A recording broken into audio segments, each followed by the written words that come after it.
Magandang araw, Malacanang Press Corps. Sa layuning mapalakas ang Doktor para sa Bayan program ni Pangulong Ferdinand R. Marcos Jr., DBM naglaan ng pondo para sa programa. Bilang tugon sa hangarin ni Pangulong Marcos Jr. na palakasin pa ang Doktor para sa Bayan program sa susunod na taon, naglaan ang Department of Budget and Management o DBM ng 997.71 million pesos upang masiguro na magkakaroon ng maraming doktor sa mga lugar na kulang sa serbisyong medikal.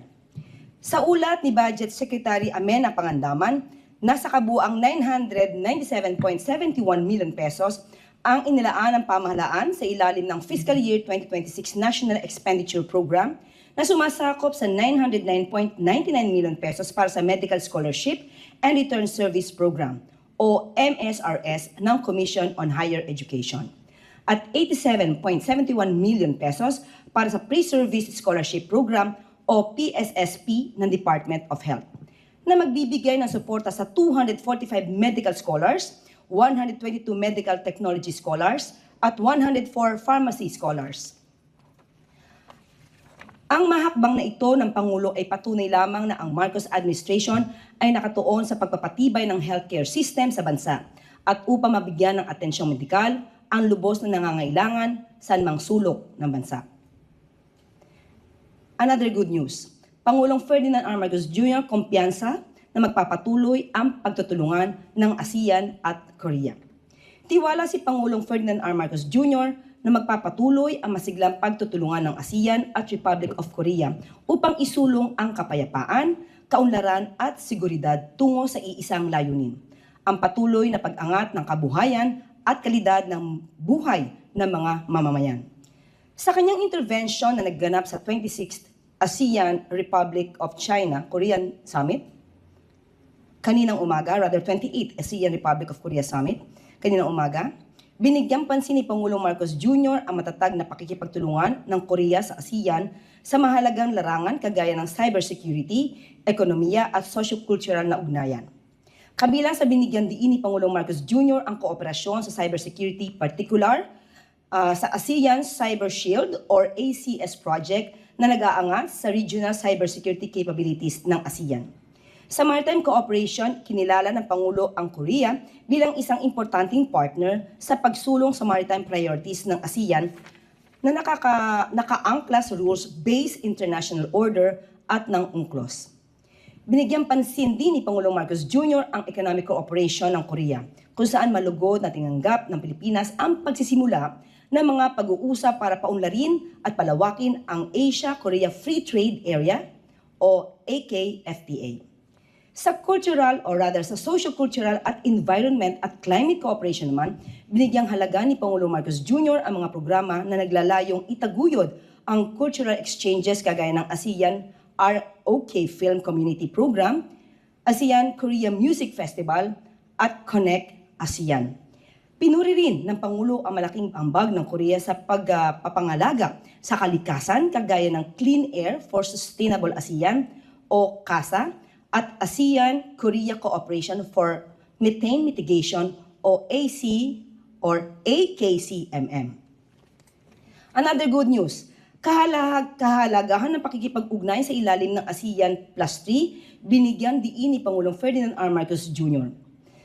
Muling pinagtitibay ng Pilipinas na ang pakikipag-ugnay sa ilalim ng ASEAN Plus 3 ay patunay na sa pamamagitan ng bukas na dialogo at matatag na pagtutulungan, ang mga hamon ay maaaring maging susi tungo sa bagong oportunidad. Patuloy nitong dapat na itaguyod ang sama-samang pagsisikap para sa pangmatagalang kapayapaan, katatagan, at kaunlarang rehiyon. Sa intervention ni Pangulong Marcos Jr. sa 28th ASEAN Plus 3 Summit, kinilala ng Pangulo ang malaking ambag ng ASEAN Plus 3 para sa regional resilience at cooperation sa gitna ng mga pagsubok sa rehiyon.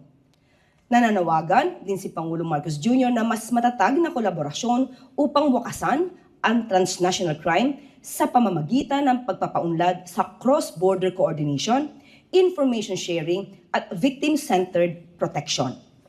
Kinilala rin ni Pangulong Marcos Jr. ang upgrade sa Chiang Mai Initiative Multilateralization at ang pagbuo ng rapid financing facility na nagpapatibay sa regional finance safety nets. Isinusulong din ng Pangulo ang MSME participation sa Regional Comprehensive Economic Partnership o RCEP sa pamamagitan ng accessible guidance at export support.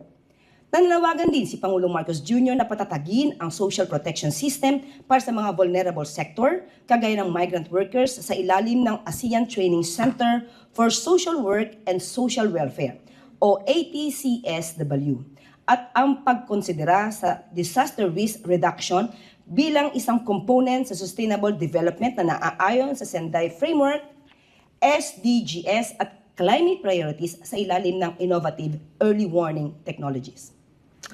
At sa ngayon po ay maaari na po ako tumanggap ng inyong mga katanungan. Unang tanong mula po kay Maris Zumali, GMA7. Good morning, ma'am. Sorry, good afternoon na po pala. Ma'am, in the signing of the ASEAN-China Free Trade Area Upgrade tomorrow and the ATIGA amendment yesterday, what tangible benefits can ordinary Filipinos expect, especially in terms of jobs, exports, and lower prices po? Katulad na nabanggit natin kahapon, nagsata na rin po si Secretary Tez Lazaro at pati si Secretary Frederick Go na malaki po ang magiging advantage din ng Pilipinas, hindi lang ang Pilipinas, ang mga nasasakop or na kasama po dito sa programang ito para sa pangmatagalang advantage sa ekonomiya, sa pagkakaroon ng magandang trabaho para sa ating mga kababayan. Dahil ito po ay nagsisulong ng magandang investment para sa ating bansa. At ang detalye po niyan ay maaari nyo rin po nga itanong sa ating Pangulo bukas po sa kapihan. Thank you, ma'am. Sunod na tanong mula kay Tristan Nadalo, Newswatch Plus. Hi, Yusek. Good morning po. Ay, good afternoon po. Yusek, President Marcos, in his intervention sa US-ASEAN Summit, expressed deep concern, lalo na po sa sitwasyon sa West Philippine Sea and in the South China Sea. Sabi niya nga po, there are clear violations of international law. So, meron po bang reaction maybe coming from ASEAN or even with the US when it comes to the President's call for accountability and adherence to international law?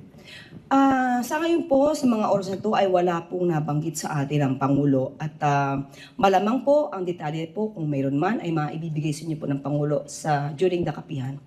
But ito pong pagpapahayag ng Pangulo ng concern sa mga nagaganap sa West Philippine Sea dito po sa ASEAN Summit ay pagpapakita po ng ano po sa mga kababayan natin. Ang kinakailangan lang po natin at mapakita rin po ng ating bansa ay dapat tumutupad po tayo kung ano nasasabi ng batas. Yan lang po ay nauugnay sa international law, sa UNCLOS, at lahat po ng bansa at mas maigi po na mas mainam na sumunod kung ano po ang nasasabi ng batas para hindi po nagkakaroon ng anumang kaguluhan o misinterpretation or misunderstanding ng mga aksyon ng bawat isa. Sunod na tanong mula kay Marisol Halili, TV5. Good afternoon, Yusek. Yusek, some business groups criticize President Marcos for mabagal daw na pagtugon doon sa issue ng corruption. Sabi nila doon sa kanilang letter, so na pa nung sinabi ni Presidente na mahiya naman kayo. But up until now, konti yung nakikita nilang progress. For example, hindi sila nakakakita ng whole departure order, puro lookout bulletin. So what do you want to tell them? Ito po, mas maganda po talaga na ma-explain natin kasi po kapag ka po iba ang nadidinig nila, ibang mga naratibo, maaari talaga sila magkaroon ng hindi tamang pag-unawa sa nangyayari sa kasalukuyan. Kung nagkaroon po ng SONA, that's July, August, September, October, tandaan na po natin, marami na po ang nangyari. Nandiyan na po yung mga freezing of assets na in order ng AMLAC. Nandiyan na rin po ang mga pagsasampa ng kaso. At nandiyan na rin po ang sinasabi nating immigration lookout bulletin orders na ibinigay. Bakit wala pang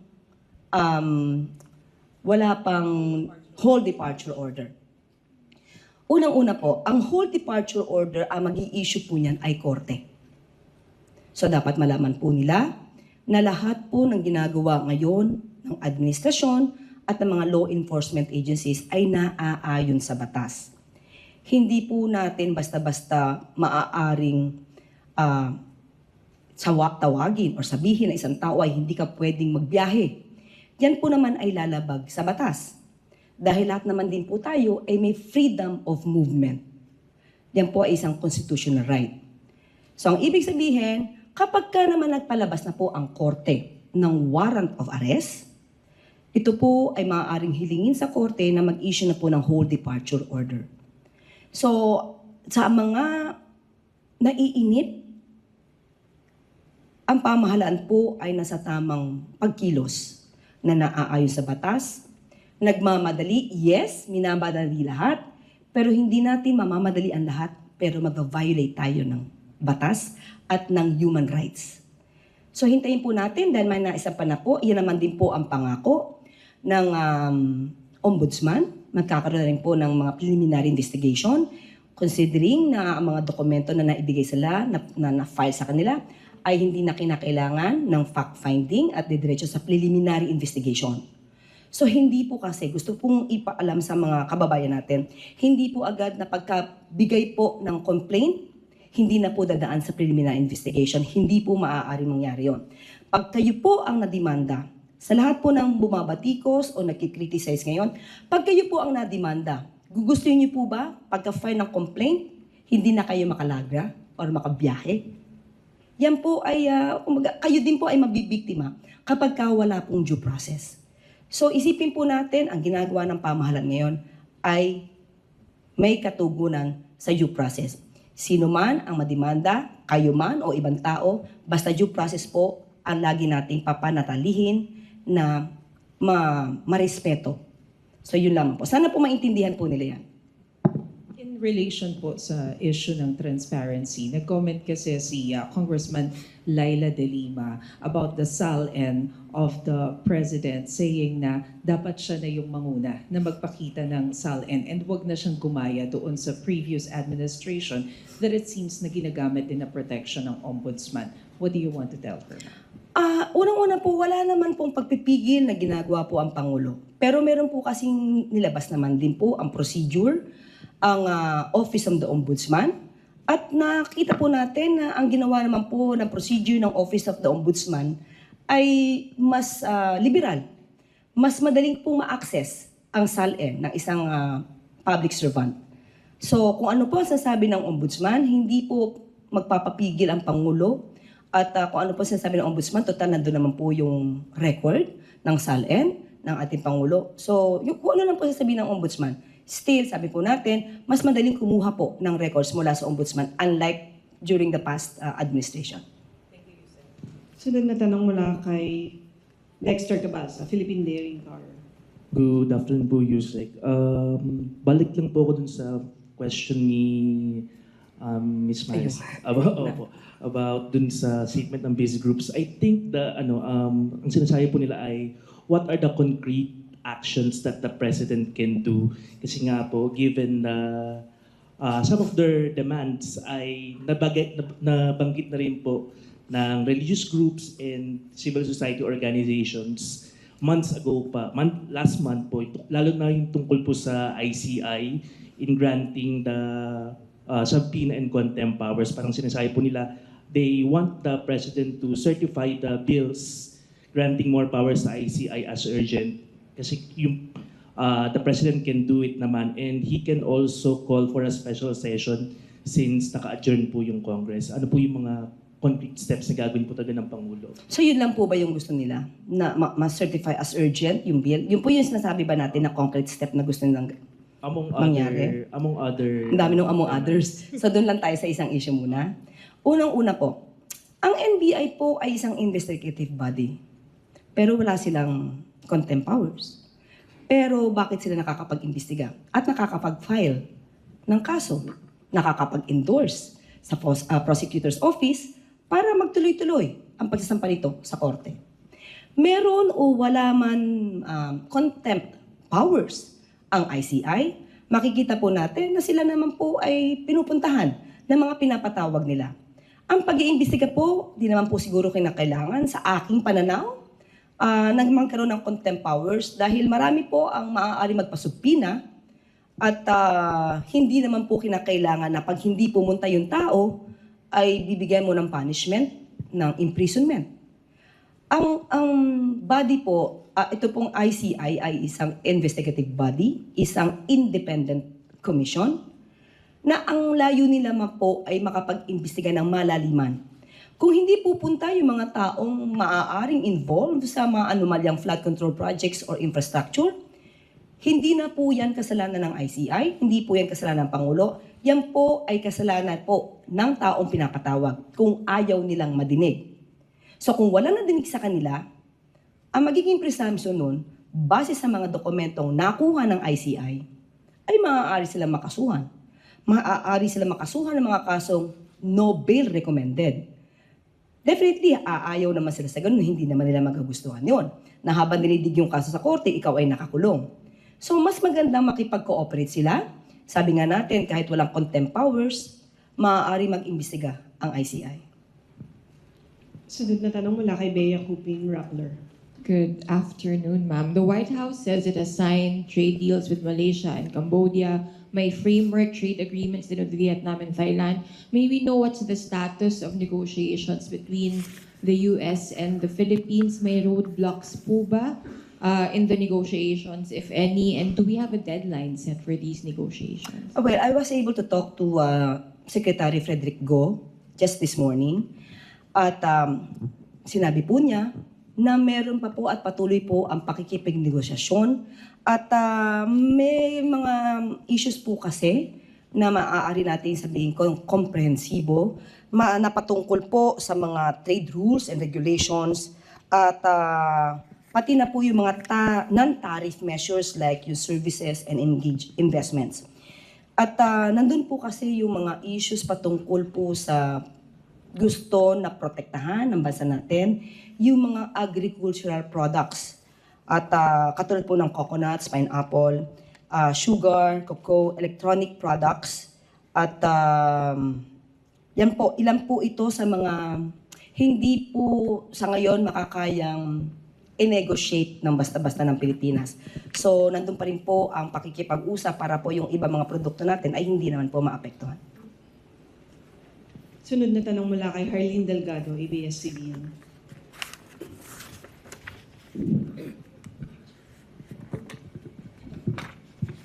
Hi, Yusek. Good afternoon. Yusek, may we get a confirmation if the President has already accepted the resignation of Jaime Santiago and the appointment of NBI Assistant Director Lito Magno as the new OIC Director? It's confirmed. Confirmed po. Can you Okay, specify? confirm po na inaccept na po ang resignation ni dating NBI Director Jimmy Santiago at ang OIC po ngayon na itinalaga ay si Sir Lito Magno. Yusek, may we know if there's any marching order from the President as Magno takes the helm of NBI? Hindi pa po namin napag-uusapan to at kinonfirm ko lamang po, na-confirm lamang po sa atin na na-accept po ang resignation Thank you, ni Yusek. dating NBI Director Jimmy Santiago. Sunod na tanong mula kay Helen Flores, Philippine Star.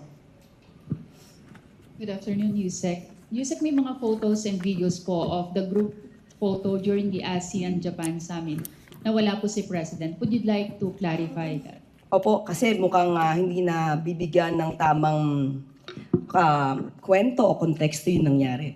Doon po at naipaliwanag din po sa atin, sinabi din po ni Sec. Dave Gomez na nangyari po yan, yung kanilang photo ops, ay nasa extended bilateral meeting pa po ang Pangulo with the UN.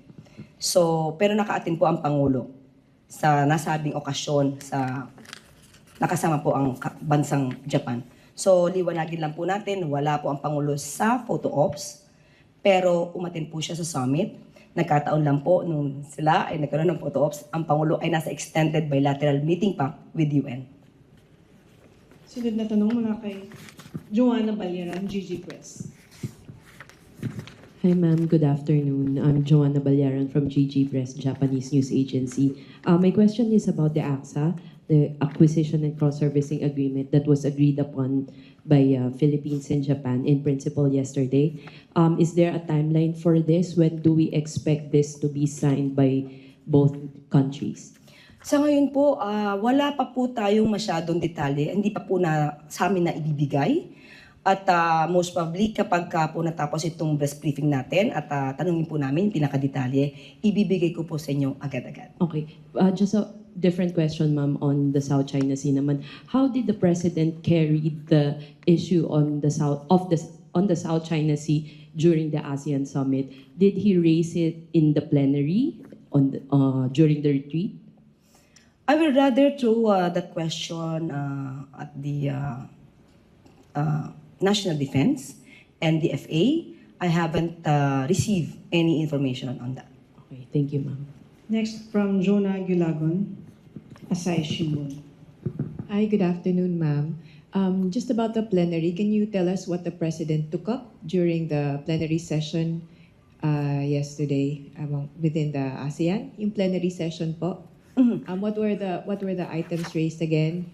And going back to the South China Sea, ano po naman ang impression ng Pilipinas tungkol dun sa mga sinabi ng ibang bansa? Did other countries also mention the South China Sea and the issues that we are facing vis-a-vis China?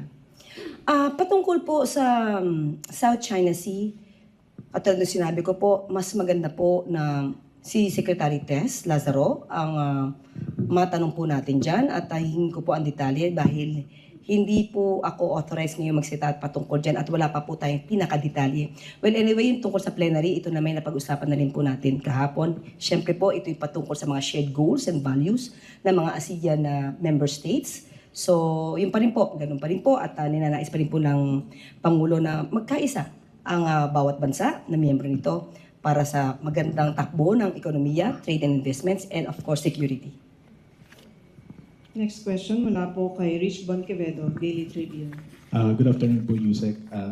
Tinawag po ni Representative Pulong Duterte si AFP Chief of Staff General Romeo Bronner Jr. na trigger happy dahil sa statement niya tungkol sa Typhoon missile system capability.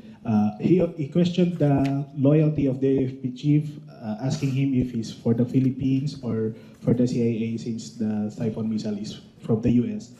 And though nag-clarify na po si General Bronner and the AFP that the statement was a technical fact, ano po ang masasabi ng Malacanang tungkol po?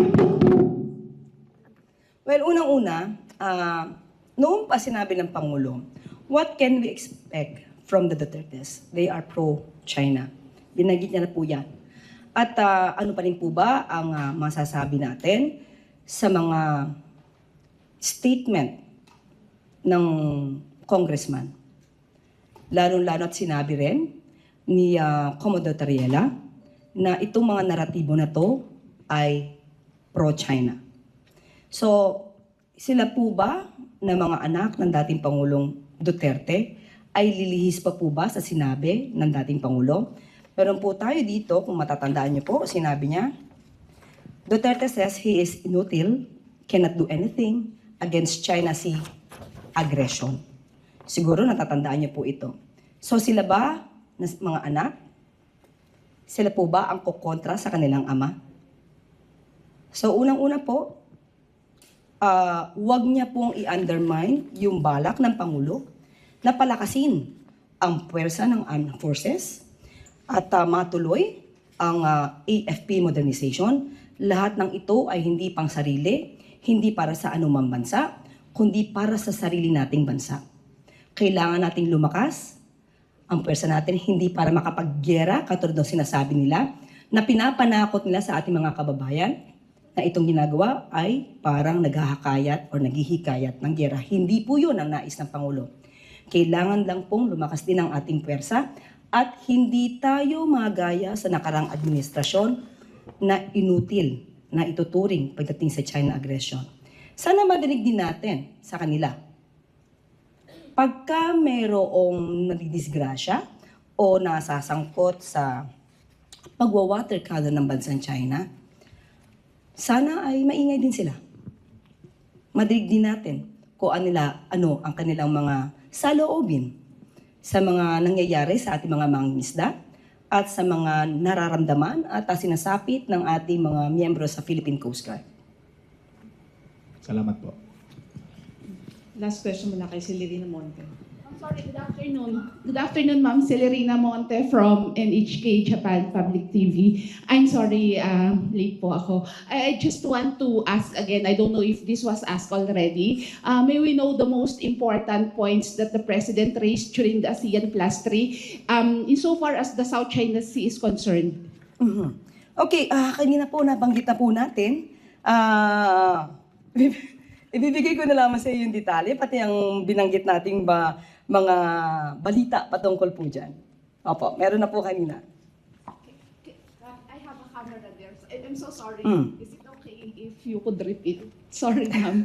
Pasensya na po. Okay, bibigay po natin ang konting mga sinabi po natin kaninang good news.